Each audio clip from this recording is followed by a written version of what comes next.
오늘 저는 예레미야서 47장 1절에서 7절까지 있는 7절 말씀을 가지고 좀 두꺼운 성경책을 보면 거기 소제목이 정해져 있습니다. 블레셋 사람을 유린하는 날이라고 되어 있는데 그 제목을 좀 바꾸어서 블레셋 멸망의 교훈, 블레셋 멸망의 교훈에 대해서 좀 생각을 해보고자 합니다. 먼저 요지를 말씀드리면 아스돗을 치는 애굽의 바로는 누구이며 가사와 아스글론을 치는 애굽의 바로는 누구인가?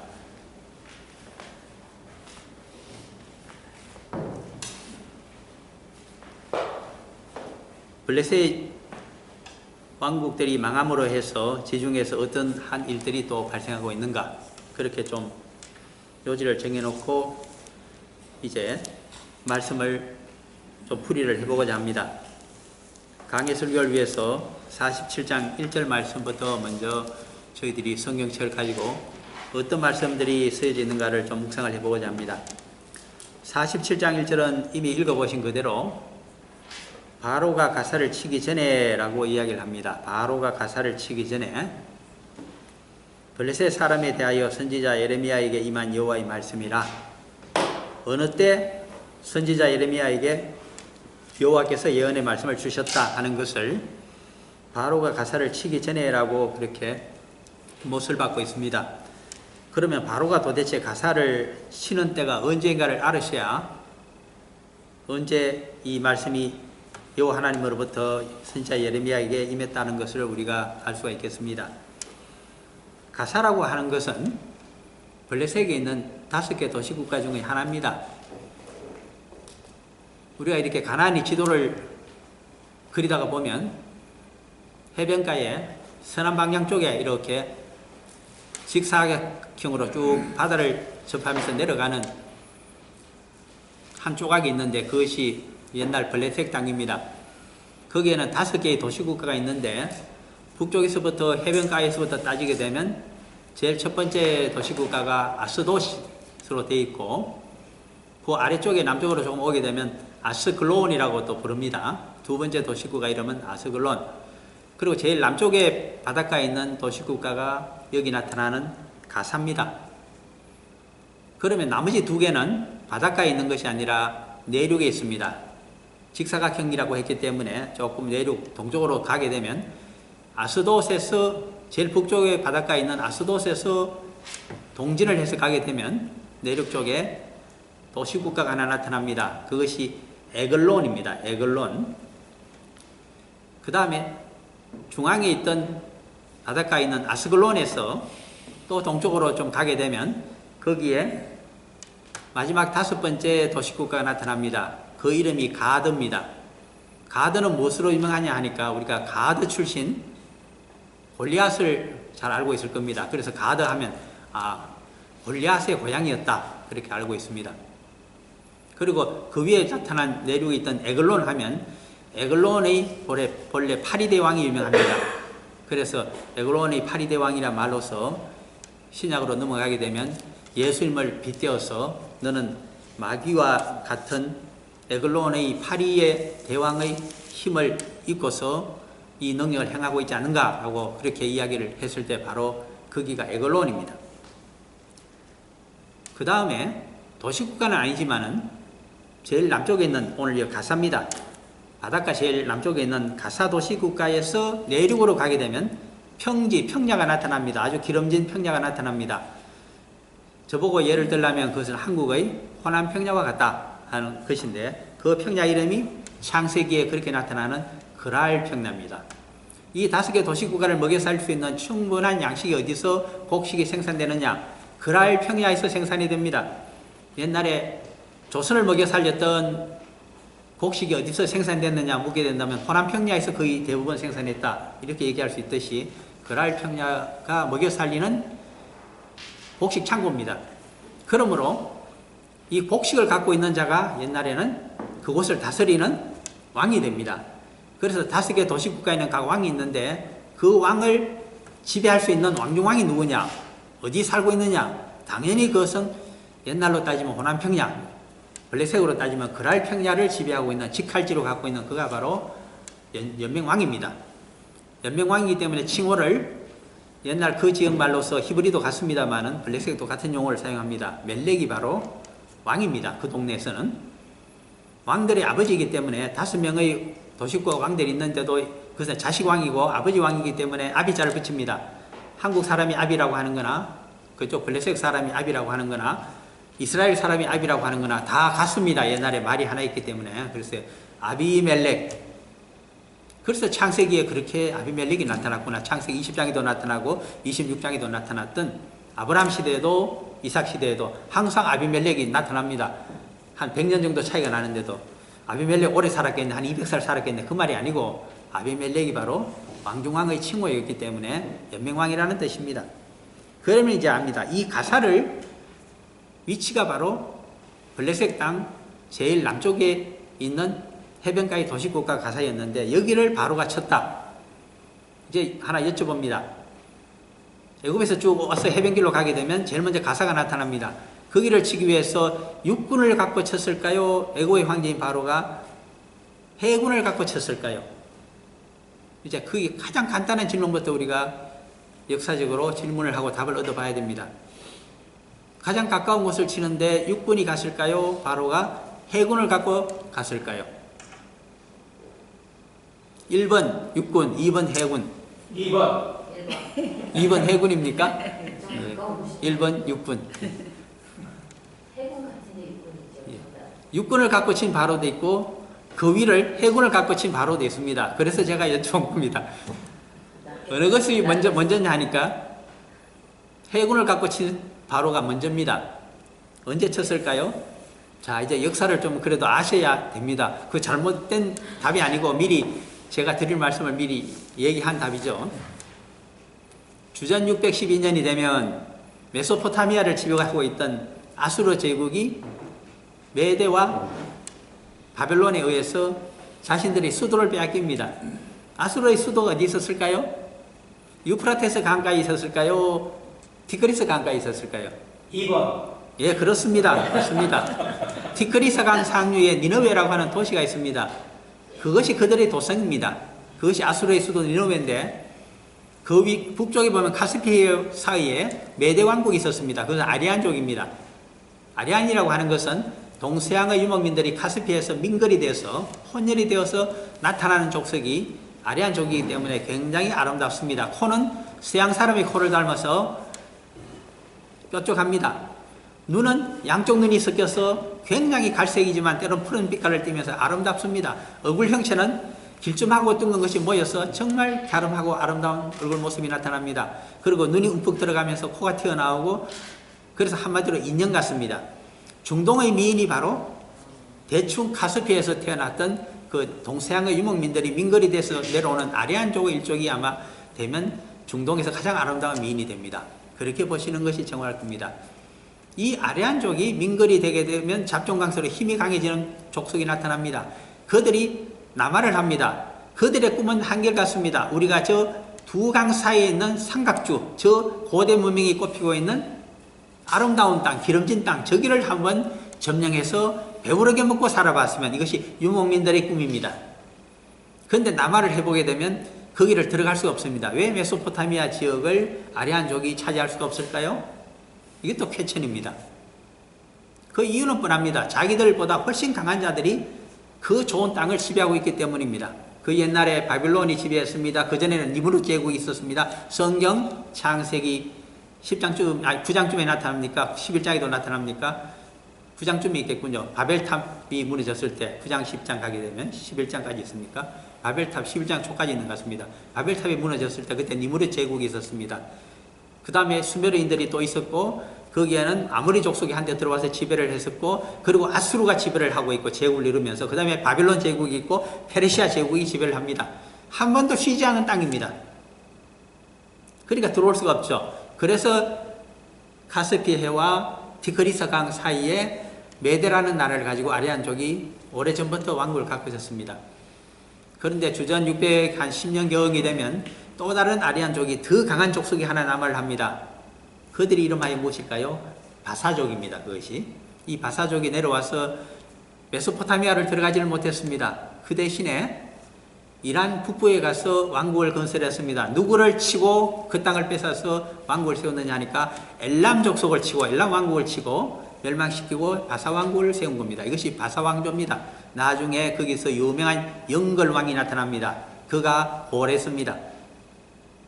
이제 이쯤 아시면 메소포타미아와 카스피해 사이에 있는 아리안족과의 관계를 좀 아실 것입니다. 그런데 이제는 아수르 시대입니다. 아수르가 이 메소포타미아를 차지하고 있었는데 주전 612년에 메대와 같은 아리안족이었던, 아리안족이 아닙니다. 중앙에 있던 그 바벨론, 이 두 나라가 협력을 하여서 아수르의 수도인 느느웨를 뺏어버렸습니다. 그리고 나서 7년 동안 전쟁을 칩니다. 수도는 빼앗겼지만 군사가 수도 방위구만 있는 것이 아닙니다. 오히려 전선에 더 많기 때문에 그들이 힘을 모아서 메대와 바벨론과 전쟁을 쳤습니다. 주전 612년에 시작하여 주전 605년에 끝납니다. 누가 그 전쟁을 종식시키는가? 천하 통일을 누가 하는가? 신바벨론의 황제인 느부갓네살이 주전 605년에 황제로 즉위하면서 단숨에 모든 아수르의 잔당을 접숴버립니다. 주전 605년의 일입니다. 그런데 아수르 제국의 말기 쪽의 이야기를 하고 있는 이유는 애국과 깊은 관계를 갖고 있기 때문입니다. 아수르는 우리가 사네리 왕을 잘 압니다. 열왕기하 19장에 가게 되면 사네리 왕이 주전 714년과 701년에 두 번 유다 왕국을 공격합니다. 그러나 성공하지는 못합니다. 주전 701년에는 거의 성공할 뻔했습니다. 예루살렘을 에워싸고서 총공격을 감행했을 때 여호와 하나님께서 자신을 모독하는 이놈들을 전부 천사를 보내어서 18만 5천 명을 쳐 죽여버리자 사네리 황제가 혼비백산이 되어서 니느웨로 도망을 쳐버립니다. 그런데 전쟁에서 그토록 패전을 하고 돌아온 왕을 신하들과 자식들이 그냥 둘 리가 없습니다. 그래서 반란이 일어났습니다. 자식들이 왕자의 난을 일으켰는데 거기 와중에서 그만 사네리 왕이 죽게 됩니다. 그 왕자의 난을 수습한 자가 나중에 왕이 되었는데 그가 그 유명한 에살 핫돈 왕입니다. 에살 핫돈 왕은 영웅왕이었습니다. 그는 애굽을 쳐들어가서 성공하지 못하고 죽게 됩니다만 그때 그 뒤를 이었던 아슈르 바니팔이라고 하는 아들이 또 영걸입니다. 그래서 그가 애굽에 들어가서 주전 664년입니다. 당시에 이디오피아 쿠스 왕조, 정확하게는 쿠시 왕조라 그럽니다. 그것이 당시에 25왕조를 이루고 애굽을 지배하고 있었습니다. 이 왕조가 아슈르 바니팔에 의해서 주전 664년에 멸망을 당합니다. 그 대신에 그것은 저기 이디오피아 땅에서 발흥을 했던 남쪽에서 북쪽으로 올라와서 지배하고 있던 바로가 25왕조였는데 아슈르 바니팔에게 멸망을 당하자 그 대신에 본토 이집트에 있던 한 왕조가 일어납니다. 그것이 제26왕조입니다. 정확하게 말씀드리는 이유는 제26왕조를 여러분들이 기억하셔야 오늘 본문을 이해할 수 있기 때문입니다. 애굽의 제26왕조는 특이한 이름을 갖고 있습니다.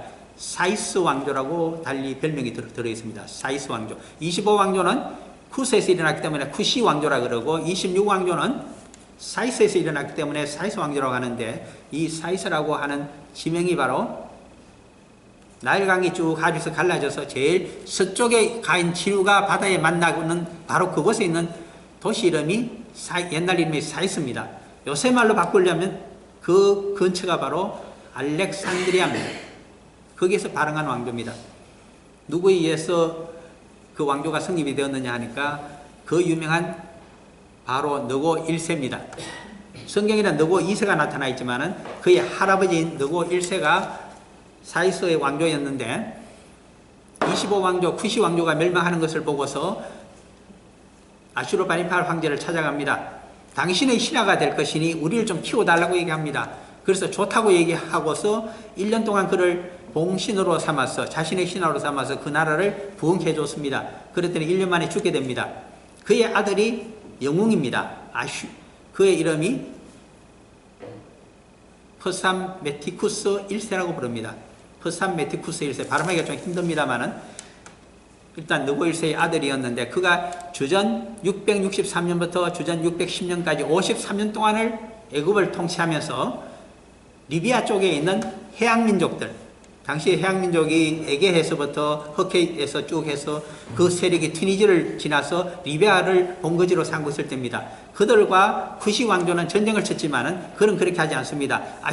아슈르바니팔 아수르와는 제휴를 하고 그의 신하로 칭하면서 조공을 바치기로 하고 그의 도움을 받습니다. 그 도움을 받아서 서쪽에 리비아 쪽에 있는 해양민족들하고는 화해를 합니다. 그리고 돈을 주고 용병으로 해서 함께 우리가 애굽을 통일하고 그리고 누비아 땅까지 차지하자고 그렇게 조약을 맺습니다. 그 조약이 유효합니다. 그래서 함께 힘을 합쳐서 50년 동안에 이집트를 통일하고 누비아 땅인 나일강 중류쪽까지 전부 통일을 하는 왕조를 세웁니다. 그것이 제26왕조의 영웅왕이었던 퍼산메티쿠스 1세의 치적입니다. 그런데 불행하게도 주전 612년에 그가 통치 거의 말입니다. 그때 대륙에서 오고 있는 하나의 이야기를 듣습니다. 아수르 제국이 갑작스러운 메대와 바벨론의 협공 때문에 기습 때문에 수도를 빼앗겼다는 것입니다. 그들을 도와주고자 합니다. 그리고 잘하면 좀 부스러기를 얻을 수 있을 것만 같습니다. 그래서 이 영웅이었던 프산메티쿠스 1세가 바로 시리아로 가기 위해서 해군을 동원합니다. 어디에다 그 해군을 상륙시켰을까요? 상륙 기착점이 바로 해병대를 보낸 땅이 블레셋의 제일 바다 쪽 위에 북쪽에 있던 바로 그 도시국가였습니다. 아스도시였습니다. 주전 612년에서 610년 사이로 짐작이 됩니다. 그렇게 그쪽에서 발판을 마주하고 이제는 해군을 선박으로 실어 날아서 그쪽에서부터 이제 말을 타고서 시리아 쪽으로 해서 아수르를 도와주기 위해서 달려가려고 했습니다. 그런데 발목이 잡혔습니다. 누구에게 발목이 잡혔을까요? 5개의 도시가 블레셋이 연명이 되어 있다고 하는 것은 아비멜렉의 지휘하에 어느 한 도시가 침략을 당하게 되면 공동문명체입니다. 한미동맹처럼 상호방위조약처럼 그냥 나머지 4개의 도시국가 힘을 합쳐서 방어를 하는 이런 전략입니다. 그래서 아스돈만 쳐서 될 일이 아닙니다. 아스글론과 가사와 에글론과 가드 그리고 그랄 땅에 있는 아비멜렉이 전부 군대를 가지고 대항을 합니다. 그 길을 아무리 프산 메티쿠스 1세라고 하더라도 이길 도리가 없었습니다. 해군력만 갖고는 택이 없었습니다. 그래서 이집트로 후퇴를 합니다. 그러다가 주전 610년에 죽게 됩니다. 그의 아들이 바로 그 유명한 바로 느고 2세입니다. 그는 그 이듬해 주전 609년에 해군이 아니라 이제는 육군을 몰고서 블레셋 땅을 지나서 어디로? 시리아 땅으로 가고자 합니다. 이것이 주전 609년에 일어난 바로 느고라고 우리가 흔히 이야기하는 열왕기하 23장에 실려있는 전쟁사입니다. 제일 먼저 어디를 쳤을까요? 해변길을 뚫기 위해서 블레셋 땅 제일 남쪽에 있는 도시국가 가사를 친 것입니다. 그러므로 47장 1절 본문은 바로 느고 2세가 애굽의 26왕조입니다. 가사를 치기 전에 주전 605년입니다. 주전 609년입니다. 주전 609년 전에 주전 609년이라고 하면 유다왕국에 있어서 운명의 해입니다. 이때 이것을 머깃도라고 하는 것은 가사를 지나서 한참 더 북상을 합니다. 블레셋 땅을 지나고 그리고 옛날 북쪽 이스라엘 땅을 해변길로 해서 올라가게 되면 거기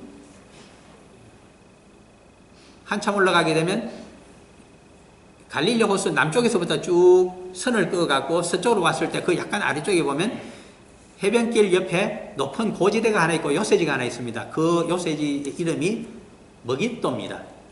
머깃도에서만 지키게 되면 해변에서 올라오는 모든 군대를 막을 수가 있습니다. 그게 누가 가서 막았을까요? 그 유명한 유다왕국 말기의 성군으로 불리는 요시아가 거기 가서 바로 느고 2세가 대군을 이끌고 이제 가사를 치고 그 다음에 또 어디를 쳤을까요? 그 위에 있는 아스글론을 치고 옛날 해군 자기 아버지가 와서 하다가 완전히 정복하지 못한 또 아스돗을 치고 그렇게 해서 올라오는 것을 그 위에서 북쪽 이스라엘 땅이었던 그 해변길 요새지 머깃도에서 막다가 불행하게도 화살을 맞고 예루살렘으로 후송되는 도중에 석을 하고 말았습니다. 그러면 그 일이 있기 전에 여호와께서 예레미야에게 예언의 말씀을 주셨다. 언제일까요? 말을 바꾸게 되면 이제 쉽게 바꿉니다. 요시야 왕이 죽기 전에 요시야 왕 때에 여호와께서 주신 말씀이다. 지금 그 말씀을 하고 있는 겁니다. 오래 역사적인 사실을 말씀드렸습니다만 이 말씀 그겁니다. 이렇게 연대가 중요한 이유가 있습니다. 블레셋이 언제 망하느냐? 이때 한번 망합니다. 누구에 의해서?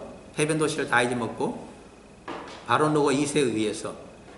바로 느고 2세는 주전 609년도에 공식적으로는 누구를 도와준다고 북상을 했느냐 하니까 대군을 이끌고 자기와 제휴했는 옛날 조상들의 신하로 봉해주고 26왕조를 키워줬던 아수르 제국을 도와준다고 하면서 대군을 몰고 올라갔습니다. 그러나 실은 내용은 그게 아닙니다. 그것은 명분에 불과합니다. 아수르 제국이 메대와 바벨론과 메소포타미아 지역에서 정신없이 천하를 두고서 쟁투를 하고 있는 그때 동부전선입니다. 그때 유프라테스 강 서쪽에는 지키는 유명한 요새가 있습니다. 그것이 유프라테스 강 상류에 있는 갈그미스 요새라고 합니다. 거기를 치게 되면 본거지를 치게 되면 시리아 땅이 완전히 떨어집니다. 그래서 이 시리아 땅을 얻기 위해서 시리아만 떨어지게 되면 가다가 사마리아 땅은 그냥 주워 먹습니다. 그 다음에 잘하면 도로와 시돈도 다 자기 손아래에 들어옵니다. 이 넓은 땅을 차지하고자 대군을 몰고 올라갔던 자가 바로 이 젊은 영웅이었던 바로 느고 2세였습니다. 그래서 성공을 합니다.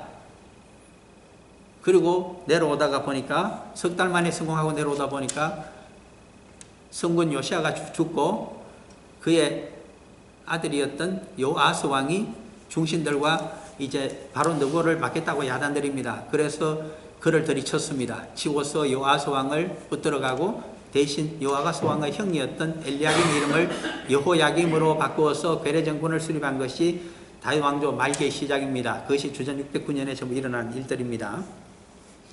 그때부터 선지자 예레미야는 여호와의 말씀이 이제 강력하게 임해서 엘리야김 시대와 11년 동안입니다. 그 다음에 시데기야 왕 11년 동안 총 22년 동안 여호와의 말씀을 전하게 됩니다.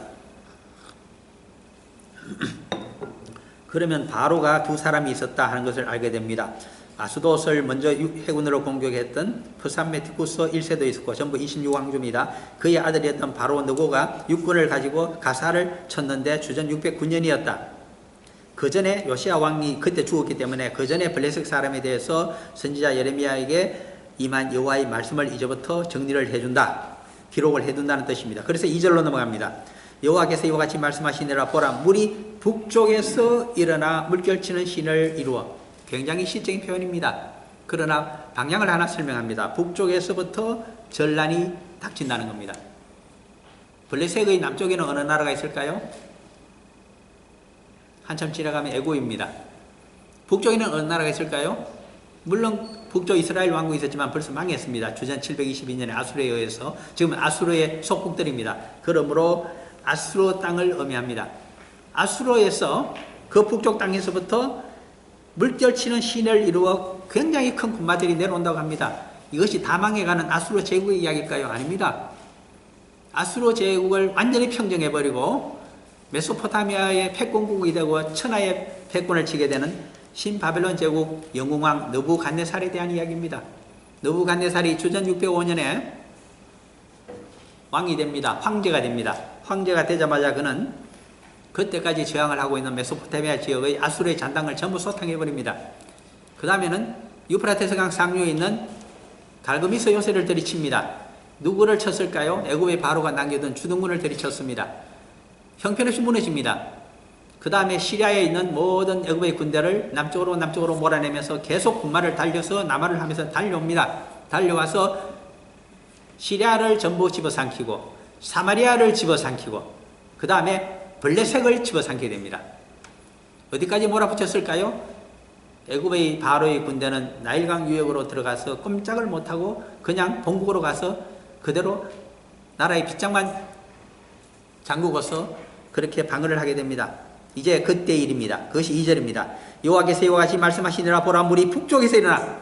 느부갓네살 황제가 주전 605년에 신바벨론 제국의 황제가 되자마자 그는 천하를 통일하고 물결치는 시를 이루어 그 땅과 그 중에 있는 모든 것과 그 성읍과 거기에 사는 자들을 휩쓸리니 블레셋까지 휩쓸어 버리리니 사람들이 부르짖으며 그 땅 모든 주문이 울부짖으리라. 지금까지는 그래도 아비멜렉이 다른 도시국가를 가지고 아스도스를 해군이 올 때는 막아낼 수도 있었지만은 그러나 609년도에 바로 누가 왔을 때는 막지를 못합니다. 그래서 세 개의 바닷가에 있는 도시국가는 멸망을 하고 내륙에 있는 두 개의 도시국가와 그랄 땅만이 남아 있었습니다. 그런데 이제는 4년이 더 지나자 605년도에는 신바빌론 제국의 영웅왕인 느부갓네살 황제가 갈대 군대를 이끌고 남한을 했을 때는 전혀 막지를 못합니다. 아비가 전혀 힘이 없습니다. 자식이 다 무너져 버립니다. 이제부터 그 이야기를 하게 됩니다. 3절입니다. 군마의 발굽 소리와 달리는 병거 바퀴가 진동하는 소리 때문에 아버지의 손맥이 풀려서 시적인 표현이지만 상징입니다. 아버지는 누구를 의미할까요? 블레셋의 아비입니다. 아비멜렉 왕이 힘을 발휘하지 못하고 그 말입니다. 무너지는 것을 이야기합니다. 아버지의 손맥이 풀려서 아비멜렉 왕이 천녀 나라를 지키지 못하여 자기의 자녀를 돌보지 못하리니 5개의 도시국가를 아비멜렉이 전혀 방어할 수가 없게 되고 전부 멸망지경으로 간다는 이야기를 이렇게 표현하고 있습니다. 그 다음에 4절입니다. 이는 블레셋 사람을 유린하시며 두로와 시돈에 남아있는 바 두로와 시돈이 갑자기 나타납니다. 역사를 또 지리적인 문제와 또 아셔야만은 이 시적인 표현을 우리가 서사시를 이해할 수가 있겠습니다. 블레셋과 두로 시돈과는 어떤 관계일까요? 이 블레셋은 도대체 어디서 온 인종들일까요? 이제 우리가 창세기 10장에 있는 내용과 그리고 역대상 1장에 있는 내용과 그리고 신명기 2장에 있는 내용 등을 갖고서 쭉 검토를 해봐야 됩니다. 신명기 2장 23절에 보면 한번 보실까요? 이렇게 블레셋이 어디서 왔는지를 모세는 그의 유언과도 같은 신명기를 쓰면서 한 줄로 요약을 해놨습니다. 신명기 2장 23절을 한번 보시겠습니다. 이런 기절도 있었던가 눈이 번쩍 뜨일 수 있게 한번 보십니다.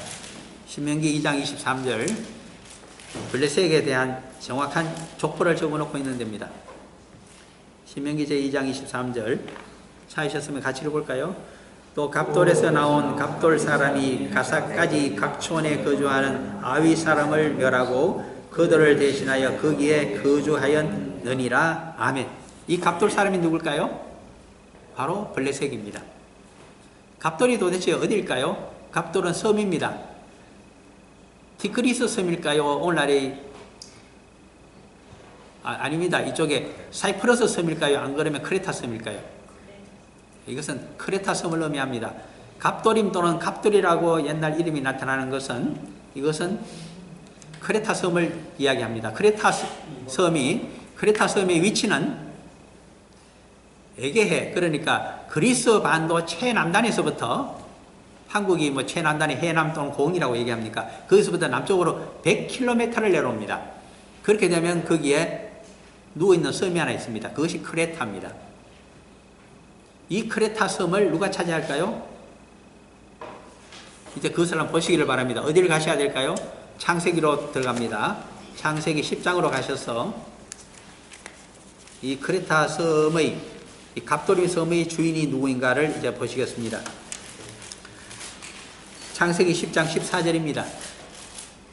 모든 인간의 문명의 역사와 언어학적인 문제와 그리고 인류의 문제가 이 창세기에서 그리고 성경책에서 상당히 많이 기록이 되어 있기 때문에 우리가 보셔야 됩니다.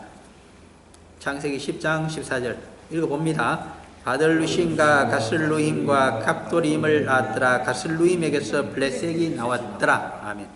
거기에 13절을 보시면 미스라임은 루딘과 아람인가 르함인가 납두힘과 바슬루임과 가슬루임과 갑돌임을 낳았더라 하면서 1, 2, 3, 4, 5, 6, 7 미슬라임에서 7개로 족속이 갈라져 나왔다는 것을 이야기합니다. 미슬라임이 누구냐 하니까 이집트를 얘기합니다. 이집트에서부터 7개로 족속이 창출되어 나왔다. 그 중에 6번째와 7째가 가슬루임과 갑돌임이라고 이야기합니다. 가슬루임은 어디냐 하니까 이것이 가슬루임이라는 말의 뜻이 그쪽에서는 바닷가 사람들이라는 뜻입니다.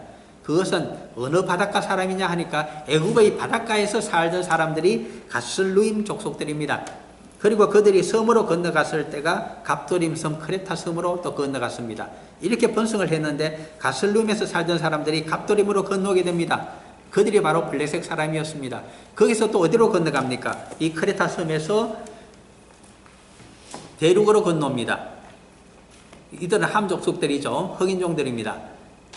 아주 비옥한 초생달 지역이 시작되는 가나안 땅 해변길로 서남 쪽에 들어와서 오늘날의 팔레스틴입니다. 거기에서 살게 되었더라는 뜻입니다.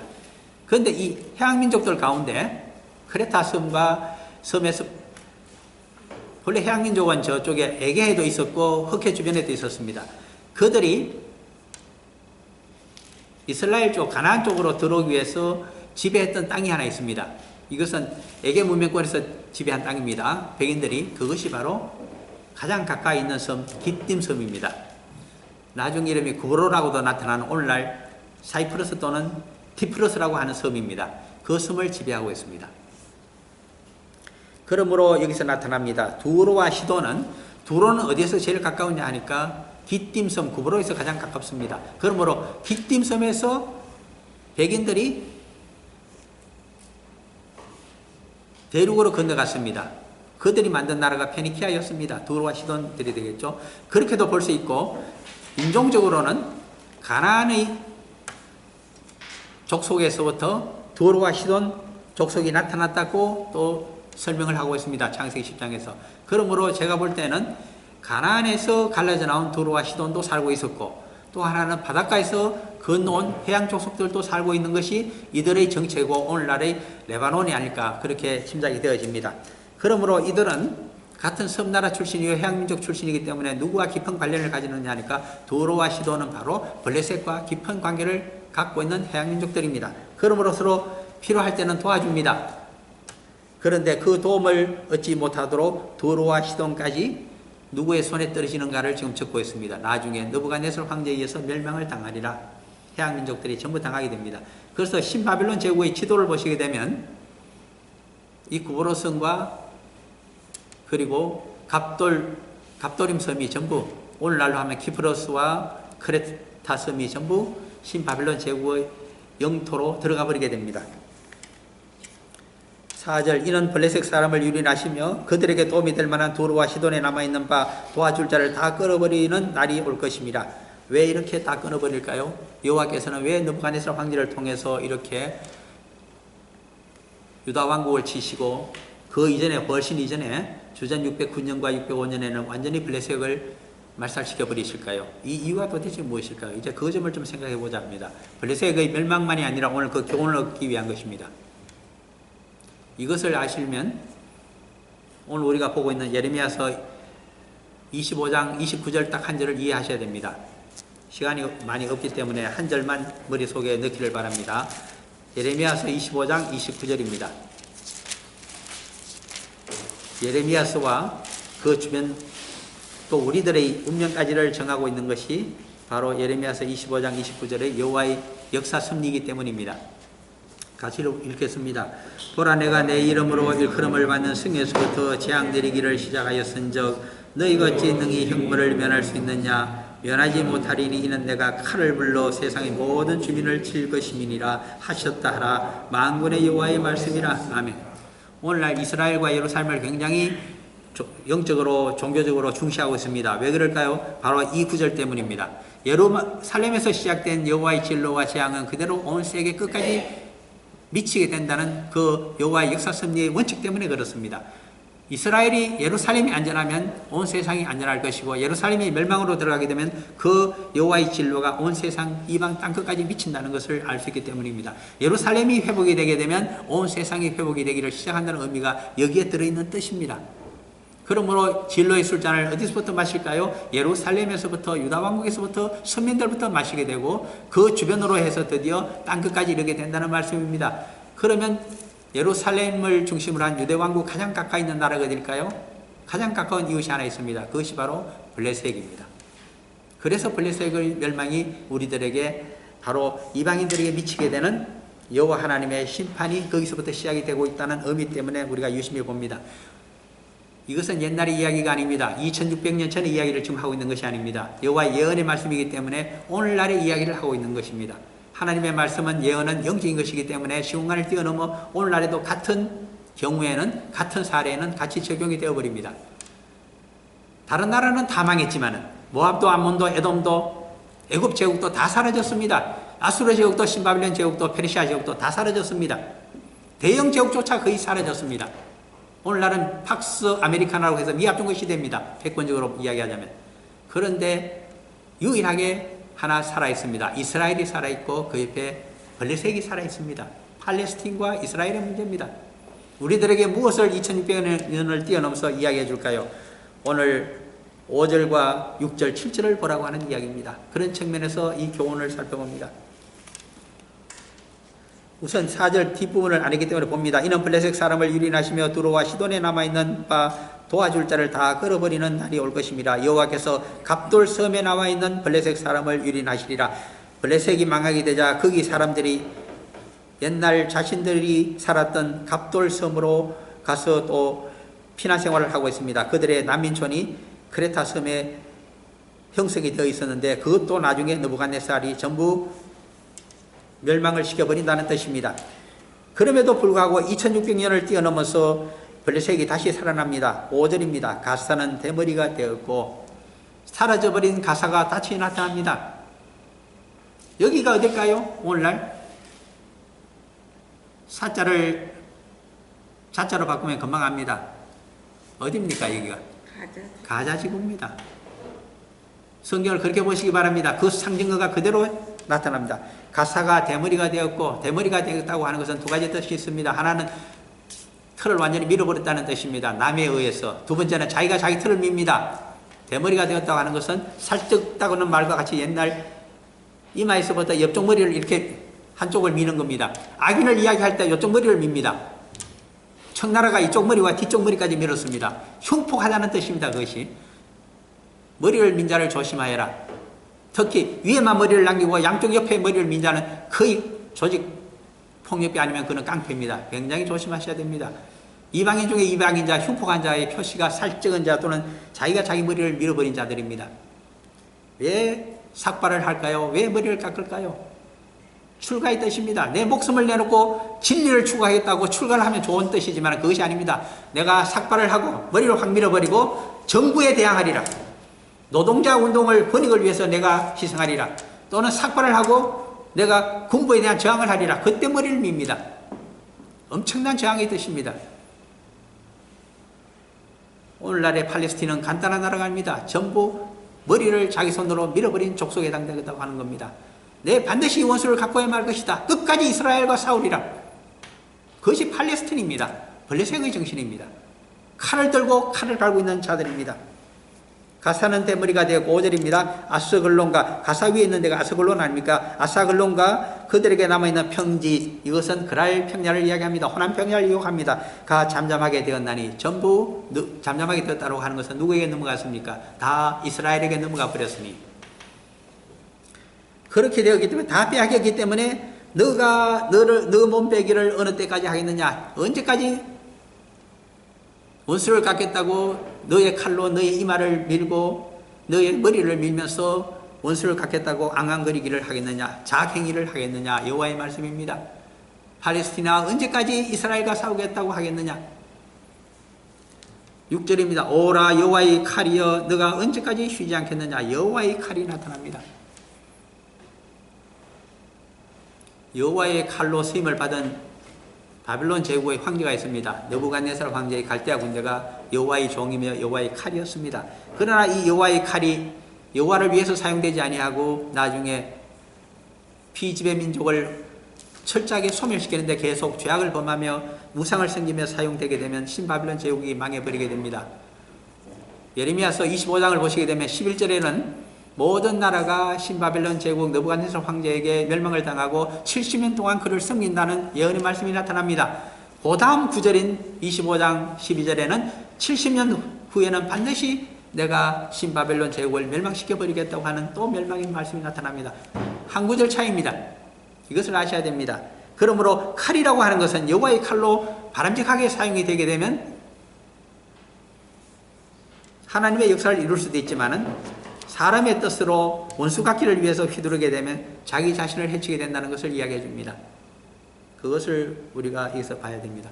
오늘날 일본이 자위대가 스스로 자기 나라를 셀프 디펜스 하기 위해서 하지 않고 공격적인 남나라 함정이 돼서 위협을 가하고 있다고 합니다. 그것은 바로 자위대가 이제는 공격하는 군대로 탈바꿈하면서 하겠다고 하는 겁니다. 여호와의 칼로 쓰임받지 않고 자기들의 제국의 칼로 한번 사용해 보겠다고 하는 기세인지도 모릅니다. 그렇게 되면 어떻게 되는가? 그때는 사도 베드로의 칼과 같이 우리 주님의 책망을 듣게 됩니다. 마태복음 26장 52절 말씀이 나타납니다. 너의 칼을 한번 볼까요? 마태복음 26장 52절. 오늘 아무래도 마지막 말씀이 될 것 같아서 한번 보기를 바랍니다. 여호와의 칼로 쓰임받으면 레위인의 칼처럼 하나님의 일을 이루게 됩니다마는 여호와의 종이요 여호와의 신앙을 가진 자로 살아갈 때 가능한 일입니다. 그러나 그것이 아니고 제국을 위해서 휘두르게 되고 자기 나라의 영광을 위해서 휘두르게 되고 세상적인 이익을 위해서 휘두르게 되고 그저 스성을 지키기 위한 의리 때문에 휘두르게 된다고 하면 하나님의 일을 이루지 못합니다.